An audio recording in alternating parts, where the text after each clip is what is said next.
Hey guys, in this quick tutorial I will show you how to delete a playlist in the Spotify app. Please make sure to watch the video until the very end so you don't miss out on vital information. In saying that, let's dive in.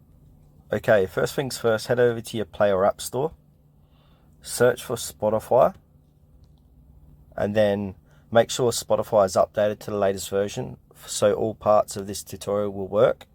Once done, click on Open.